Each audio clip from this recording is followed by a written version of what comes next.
I felt Catherine's nails digging into my scalp as she dragged me by my hair across the marble floor.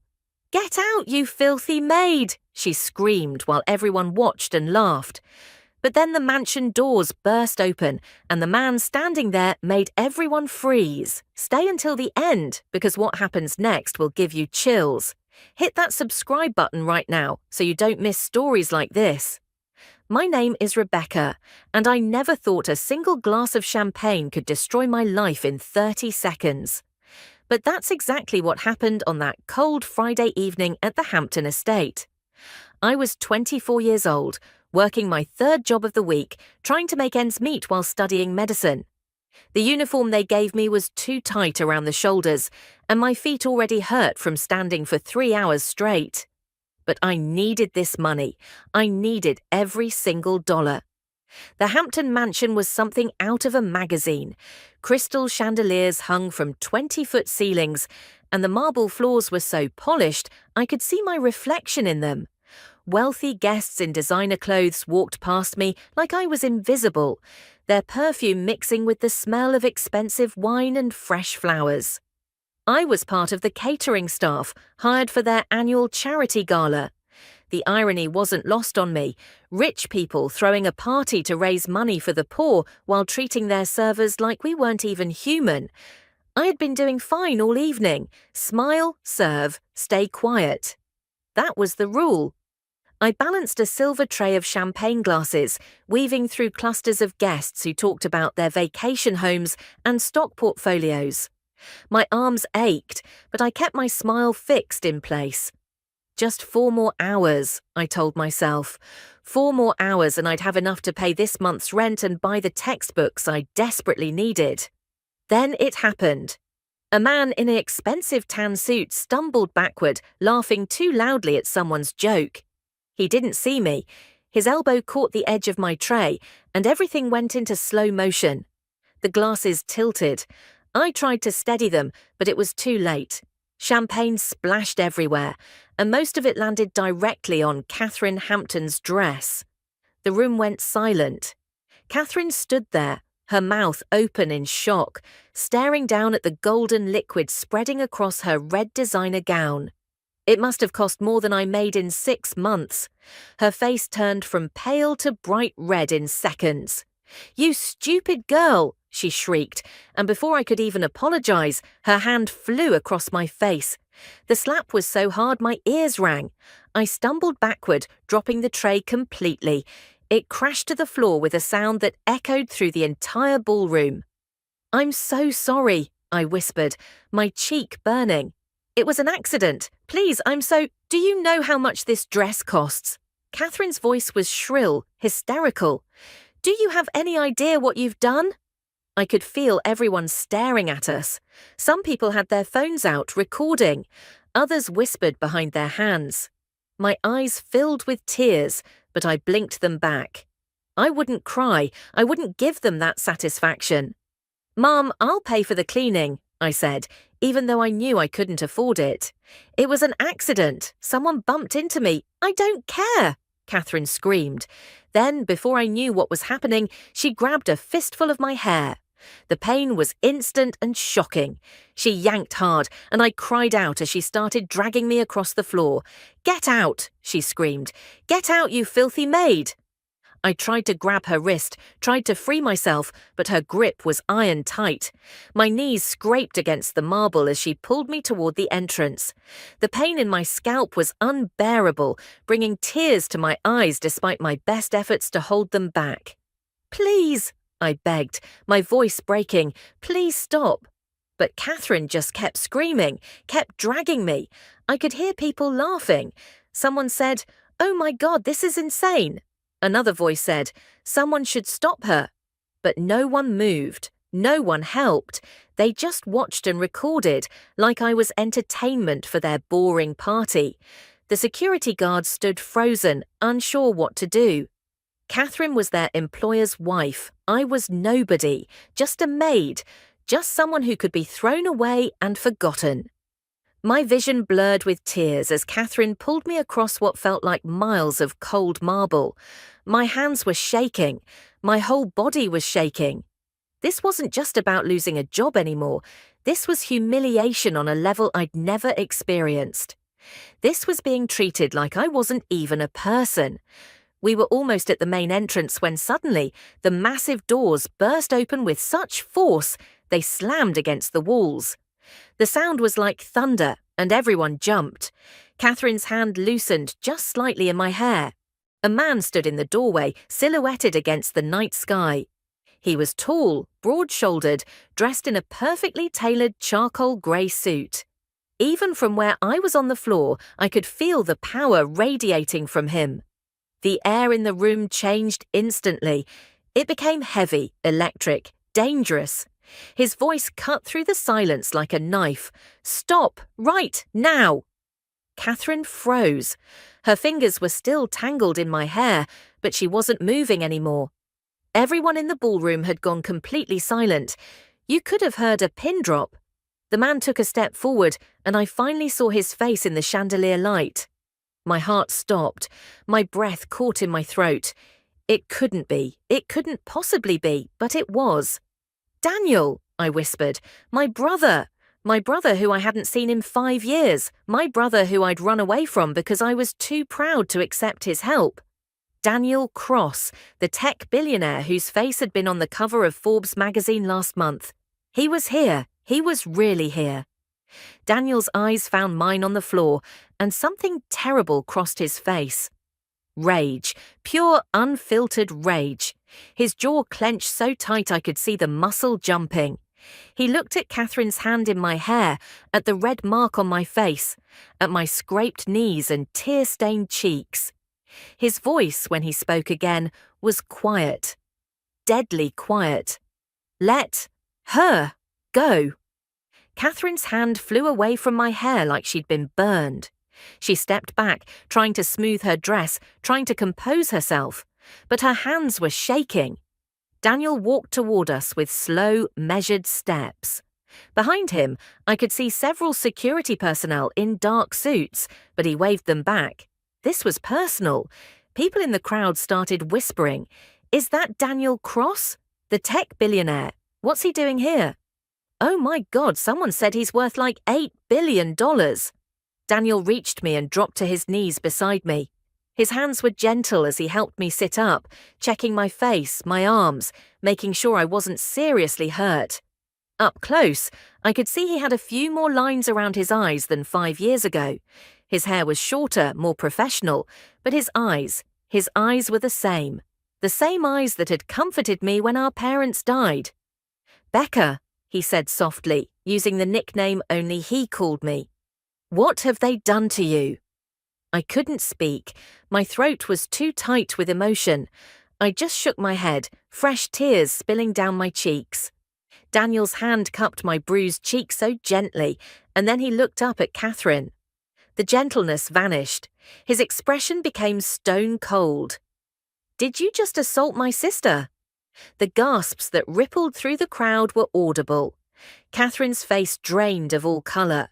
Her mouth opened and closed like a fish out of water. Your sister," she finally managed to say. "Yes," Daniel said, standing up and pulling me carefully to my feet. He kept one arm around my shoulders, steadying me. "My sister, the woman you just dragged across the floor by her hair, the woman you slapped in front of 200 people. Catherine started backing up. I didn't know, she's just a what?" Daniel's voice rose for the first time, and Catherine actually flinched. "Say it, I want everyone here to hear what you were going to say." Catherine's mouth snapped shut. Her husband, a portly man in an expensive blue suit, rushed forward from the crowd. "Mr. Cross, please, there must be some misunderstanding." "The only misunderstanding," Daniel cut him off, "is that your wife seems to think she can physically assault people without consequences." He turned back to the crowd, his voice carrying across the entire ballroom. "Let me tell you all something about my sister. 5 years ago, our parents died in a car accident. I had just started my company. I wanted to take care of Rebecca, give her everything she needed. But do you know what she did?" He pulled me closer, and I buried my face in his shoulder, embarrassed and overwhelmed. She left. She disappeared because she didn't want to be the billionaire's little sister. She wanted to make it on her own. And you know what? She did. She's in her final year of medical school. She's in the top 5% of her class. She works 3 jobs to pay for everything herself because she's too stubborn and too proud to accept my help. I could hear the pride in his voice, mixed with frustration and love. He addressed Catherine directly. "And this is how you treat her. You judge her by her uniform. You think because she's serving drinks that she's somehow less than you." Catherine tried to speak, but Daniel wasn't done. "You know what the real difference is between my sister and everyone in this room? She actually works for what she has. She doesn't live off her husband's money or her family's name. She's earning her future with her own 2 hands." He paused. "And you just assaulted her because she had an accident." Daniel pulled out his phone and dialed a number on speaker. A man's voice answered almost immediately. "Daniel Cross, what a surprise! Are you calling about the gala?" "Hello, Mr. Peterson. Yes, I am. I'm actually here at the Hampton estate right now." "Wonderful. We're so looking forward to your donation. The $10 million will change so many lives." "About that," Daniel interrupted, his eyes never leaving Catherine's face. "I'm afraid I'm going to have to withdraw my donation." The silence in the room was deafening. Catherine's face went from pale to grey. "I'm sorry?" Mr. Peterson sounded confused. "Did something happen?" "Yes, I just watched the host of your event physically assault one of the catering staff. Dragged her across the floor by her hair, actually, in front of everyone, and not one person from your organization stepped in to stop it." "What? That's unacceptable. Who was assaulted?" "My sister." I heard Mr. Peterson's sharp intake of breath through the phone. "Mr. Cross, I had no idea. I'm not even at the Hampton residence tonight. I trusted them to host." "That's the problem, isn't it?" Daniel said coldly. "You trusted people who think they can abuse others because of their social status. I can't in good conscience donate to an organization that allows this kind of behavior." Catherine dropped to her knees right there in her champagne-stained dress. "Please," she begged, tears now streaming down her face. "I'm so sorry. I didn't know. Please, we can fix this. I'll apologize. I'll do anything." Daniel looked down at her with something close to disgust. "You're not sorry you did it, Catherine. You're sorry you got caught. You're sorry you did it to someone who has a powerful brother." He turned to me. "Becca, do you want to press charges? You have 200 witnesses." I looked at Catherine, sobbing on the floor. Part of me wanted to see her punished, but a bigger part of me just wanted this nightmare to be over. I shook my head. "I just want to leave," I whispered. Daniel nodded, respecting my decision, but he wasn't done with Catherine yet. He addressed the crowd one more time. "I'm going to do something tonight. I'm creating a scholarship fund, $15 million, for students working their way through medical school. Students like my sister who refuse to take handouts. Students who work 3 jobs and still show up to class. Students who deserve respect, not abuse." The crowd erupted in applause. Some of it sounded genuine, some of it sounded guilty. Daniel turned to the other catering staff members standing nervously along the walls. "Anyone else here been treated poorly tonight? Spoken to rudely? Made to feel less than human? Come forward." For a moment, no one moved. Then, slowly, a young man in a server's uniform stepped forward. Then a woman. Then another. Soon, 7 people were standing with us. Each of them shared a quick story. Rude comments, being yelled at. One woman said a guest had grabbed her inappropriately. "You're all hired," Daniel said simply. "My company is always looking for good people. People who know what it's like to work hard for what they have. See my assistant on Monday." He gestured to one of his security team, who nodded and started taking names. Catherine's husband was frantically whispering to someone on his phone. I heard snippets. "All our contracts with Cross Technologies ruined. How could you be so stupid?" Daniel wrapped his suit jacket around my shoulders. It was warm and smelled like his cologne, familiar and comforting. He put his arm around me again and started walking toward the door. As we passed Catherine, still on her knees, I stopped. Daniel looked at me questioningly, but I needed to say this. I needed to reclaim some part of myself that she'd tried to destroy. I looked Catherine straight in the eyes. "I forgive you," I said quietly. "But I'll never forget this, and I hope you remember this feeling the next time you think about treating someone as less than human just because they're working to serve you." Catherine just stared at me, mascara running down her face, everything she'd built crumbling around her. I almost felt sorry for her, almost. Daniel and I walked out into the cool night air together. The second we were outside, away from everyone, my legs gave out. He caught me, and I finally let myself cry properly. 5 years of stubbornness, of pushing him away, of trying to do everything alone, it all came crashing down. "I'm sorry," I sobbed into his chest. "I'm so sorry for running away, for disappearing, for being too proud to—" "Shh," Daniel said, holding me tight. "We'll talk about all of that later. Right now, let's just get you home." He helped me into one of his cars, and we drove in silence for a while. Finally, I asked the question that had been burning in my mind. "How did you find me?" Daniel smiled slightly. "I never stopped looking for you, Becca. I had people checking hospitals, schools, anywhere you might be. When I found out you were enrolled in Lincoln Medical School, I've had someone quietly keeping an eye out just to make sure you were safe. Tonight, they called me when they saw you working at the Hampton estate. I was nearby for a business dinner. I came as fast as I could." His voice cracked. "I just wish I'd gotten there sooner." "You got there exactly when you needed to," I said, squeezing his hand.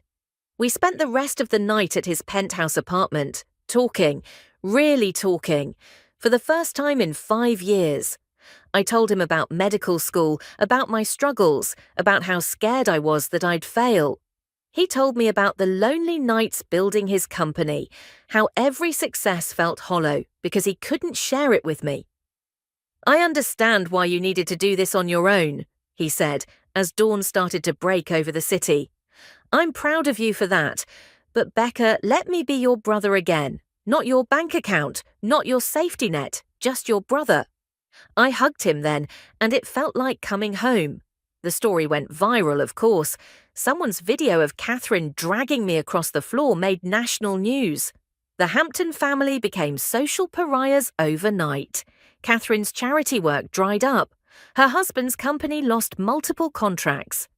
She sent me a long letter of apology 2 weeks later. I read it once and threw it away. Some things can't be fixed with words. I finished medical school the following year. Daniel came to my graduation, sitting in the front row, cheering louder than anyone else. I still work. I'm a resident now at Lincoln General Hospital. I still pay my own bills. But now when I need him, my brother is there. Not to fix my problems, but to stand beside me while I fix them myself. And Catherine.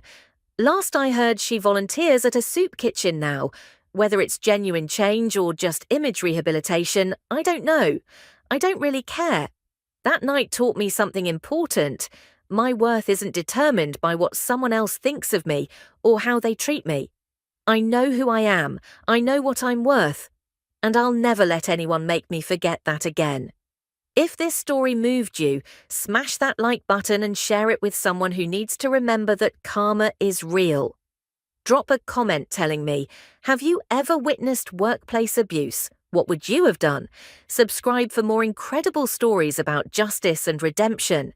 Remember, treat everyone with respect, because you never know who's watching, and you definitely never know who might walk through that door.